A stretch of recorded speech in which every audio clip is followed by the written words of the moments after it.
What's up guys, my name is Carl and welcome back to Tech Hunter. Today we are back in my bedroom and we're continuing on from my kind of last streaming setup upgrades video, and today we're focusing on audio. Like I mentioned before, I've got a lot of stuff kind of like spare down in my like studio shed like thing, and it's basically stuff which I had and then maybe I've upgraded later on, which is still pretty decent gear to begin with. So first things first, we're going to grab the microphone. So this here is the Audio-Technica AT2020. It's got a little pop filter on there. It's on this cheap old, like 12 or 15 pound microphone arm. Pretty good overall. The quality of the AT2020 is honestly pretty good still, especially if you can get it in like a nice close range to you, kind of like maybe just a few inches away from your mouth, maybe about 6 inches or so. You get a really good clear sound, and it's also quite a nice, neat looking piece of hardware as well. So that is something that is going to be coming up here and being a new kind of permanent addition. But the one thing that is going to be changing is this arm. So the arm that's currently on it right now, it's cheap. It's very, very cheap. I did look at the Rode arm as well, and I only looked at that one because I wanted one that was physically bigger, like actually taller, could maybe actually go over the top of my monitor or even around it a little bit easier than this one right here. You can quite clearly see there's a little bit of a size difference. This one is several inches longer on both of its arms, so that gives me a lot more kind of flexibility. I can't remember the name of this brand. I think it's InnoGear or something like that. And this one here is, it's just a lot more robust. There's no visible springs either. There's a lot more kind of length on it, which I'm used to that, a lot more length. That's what I'm used to. Oh dear, I don't know why I thought that would be a good idea to mention that one. Anyway, this has a lot more length, and that is definitely what I'm looking for. That is what I need. I need more length. There's no way to say that this is bigger and better, and I want it that way, other than making it sound weird, or definitely like I'm compensating. Anyway, moving on. We've also got the Behringer Euphoria UMC 22. I've got one of these already that I use down with my current setup down in the studio. I've got it connected to a Rode NTG4, I believe it is, shotgun mic, which is positioned above me out of shot. And honestly, it does the job pretty good. There probably are some more expensive models out there, some which probably cost double, triple, even 10 times as much as this one. But honestly, it gets the job done absolutely fine for what I need. I'm not that much of a snob when it comes to this kind of stuff. I know it sounds good in my ears. I know it sounds good. I've never had any complaints elsewhere or otherwise. So it just makes sense to basically get another one of these and make use of it. Obviously we need an XLR cable to go in the front to connect to the AT2020, and it's powered via USB into the PC. One other thing I will mention is I'll quickly do some B-roll on the screen for you guys to see. The Sony ZV-1 has had a bit of an accident. Well, a little bit of an accident. I caught it, and so it was never really an issue. The clip that was clipping the camera onto that kind of GoPro mount snapped when I put on a bigger microphone. I think I mentioned in the last video about using this microphone on top, and it was just too much weight, and me trying to like force it on and try and squeeze it in the gap where I had it just above the monitor. It did break. I got annoyed. With this microphone, it was too heavy anyway. And also I tried to record a video and I forgot to turn the microphone on the back. So that's what completely put me off using this kind of ever again. I've done it so many times where I forgot to turn this microphone on. And yeah, I think they updated that with the Rode Video Mic Go, I think it's called.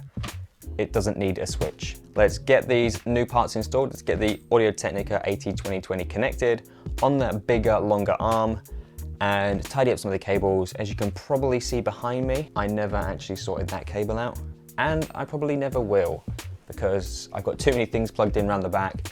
And the annoying thing with the Camlink 4K is that it is absolutely massive. It's so thick, it takes up more than one USB port. If you plug it in, you can't plug in something next to it or above it or below it. So it's just gonna stay there for now until maybe I find a new home for it, but I probably won't. So that's enough talking. Let's get all of this stuff installed, and I'll give you a quick once over once we're all set up, and you can see what the audio quality sounds like compared to the last video, and we'll compare it to this video with the actual proper microphone connected and not using a onboard microphone on top of the camera.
Right guys, so as you've just seen, the boom arm is up and running. It's very, very stiff, which is one thing I will say, which I'm not too happy about.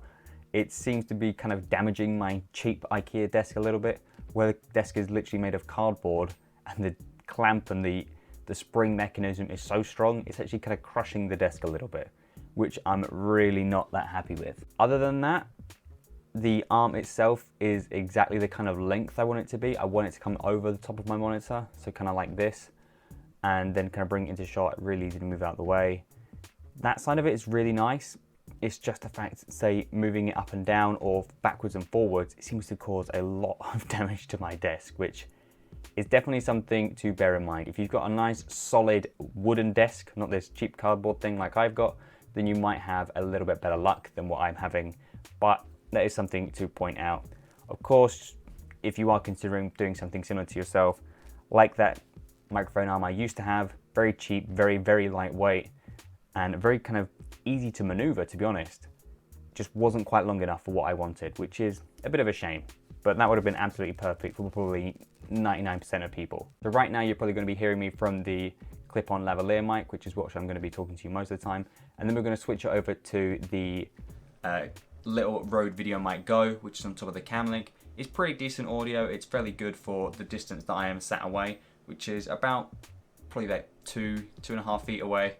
So it's quite good considering where it is, but it's not as good as say having a mic a lot closer to you like this little clip-on one, or bringing in something like this, which will give you a big step up in terms of audio. Now we're switching over to the Audio-Technica AT2020. As far as costing goes, the AT2020 is still a fairly affordable microphone. I think it's around £80 in the UK on Amazon, and the Behringer Euphoria DAC that I'm using is around £40 as well. So around £120. I'm not sure if it comes with a cable in the AT2020 anymore, but they're about £5 to £10. And if you was to get an arm, I'd recommend probably the cheaper one to begin with, which is around £12 to £15. So you're looking probably all in all less than £150 to get this kind of audio setup with an arm, with the cables, with the microphone itself and the DAC. The audio just sounds miles and miles better. It's just a lot more warmer, it's a lot more cleaner, there's a lot less kind of interference with the background, there's a lot less kind of like noise pickup from say far away, and then you can hear it as you get a bit closer, you can hear it as it goes away. It just seems to be a lot more professional, and it is honestly something that if you are thinking of streaming and thinking of getting into that kind of area, you have to be considering getting a microphone like this.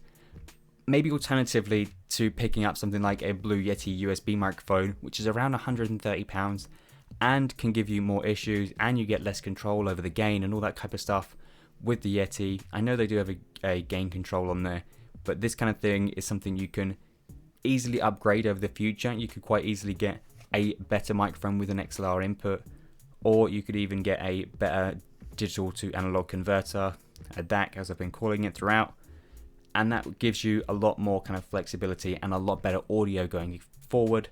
And also you can look at things maybe like the Go XLR in the future and maybe reuse your existing microphone and get all those kind of interesting effects you can add to your voice just by the click of a button and things like that. So anyway guys, that pretty much sums it up.